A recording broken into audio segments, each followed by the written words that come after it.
I was called to go to a mare that was having difficulty foaling. There were cars up on cement blocks with no wheels, and there was a simple strand of barbed wire.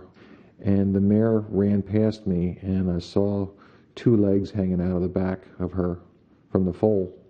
And I asked, how long has that mare been like that? And they said 3 days.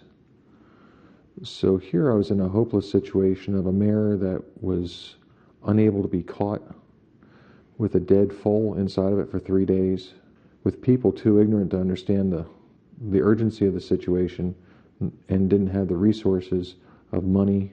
They didn't even have a halter for the horse. And it was difficult for me because it was just hopeless. I felt totally ineffective. There was just nothing I could do. Hopelessness is probably just one of the worst things you can feel as a veterinarian. At the age of 15, I thought about what could I do that I could work outside, that I could use my brain and use my back. And so I started thinking about options, and option 1 was to be a field engineer, option 2 was to be a surveyor, and option 3 was to be a large animal veterinarian. If you get philosophical about the horse, civilization was built, somebody said it once, civilization was built on the skeletons of horses.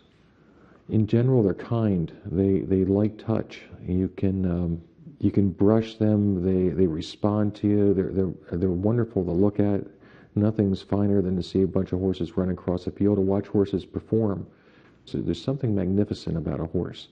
And I just don't think there's a neater animal to work on.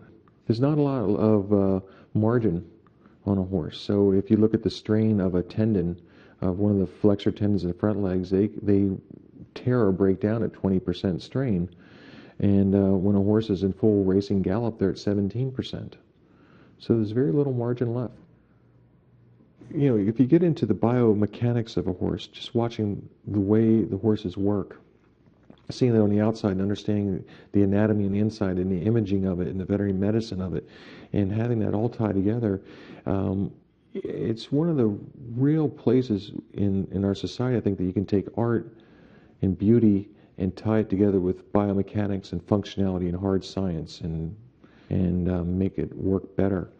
And it's a neat seam of all those things together, and I think that's what makes working on horses such an interesting place to be.